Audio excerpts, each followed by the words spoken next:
Hi friends, మీకు ఈ video నచ్చినట్లయితే ఈ వీడియోని లైక్ చేయండి, సబ్స్క్రైబ్ చేయండి. కౌశికిని పరంధామయ్య ఇంట్లో నుండి వెళ్ళిపోమ్మని చెప్పడంతో కౌశికికి చాలా కోపం వస్తూ ఉంటుంది. మీరు ఇంత చీదరించుకొని కొట్టి నేను ఇంట్లో నుంచి వెళ్ళిపోమ్మన్నంత తప్పు నేనేం చేశాను మామయ్య అని కౌశికి నిలదీస్తూ ఉంటుంది. ఎవరితోనో తిరిగి గడుపు తెచ్చుకొని అది నా కొడుకు వల్లే వచ్చిందని అబద్ధాలు చెప్తున్నావు అని పరంధామయ్య అంటాడు.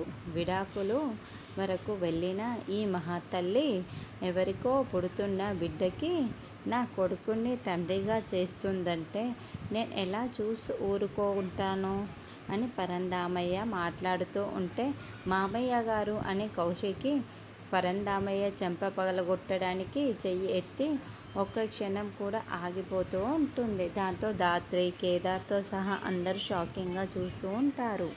అలా చెయ్యి ఎత్తి ఒక్క క్షణం ఆగిపోయి, నా చెయ్యి ఇక్కడికి వరకు ఆగిపోయిందంటే అది నా సంస్కారం, మీరు ఇలా మాట్లాడడం కరెక్ట్ కాదు అని కౌశికి వార్నింగ్ ఇస్తూ ఉంటుంది.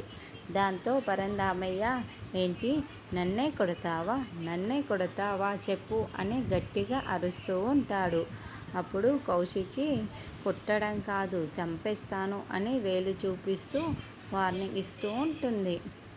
నాకు నా మర్యాదకి మధ్యలో అడ్డుగా వస్తే చంపేయడానికి కూడా వెనకాడను అని కౌశికి వార్నింగ్ ఇస్తూ ఉంటే, అప్పుడే కౌశికి కత్తి తీసుకొని పరంధామయ్య గుండెల్లో పొడిచి చంపేసినట్లు మనకి చూపిస్తూ ఉంటారు. కౌశికి నిన్ను చంపేస్తానని వార్నింగ్ ఇస్తూ ఉంటే ఆల్రెడీ పరంధామయ్యనే కౌశికినే ప్రాణాలు తీసేసినట్లు ఎందుకు చూపిస్తున్నారో ఎవరైనా కలగంటున్నారా అన్నది మనం నెక్స్ట్ ఎపిసోడ్లో చూద్దాము.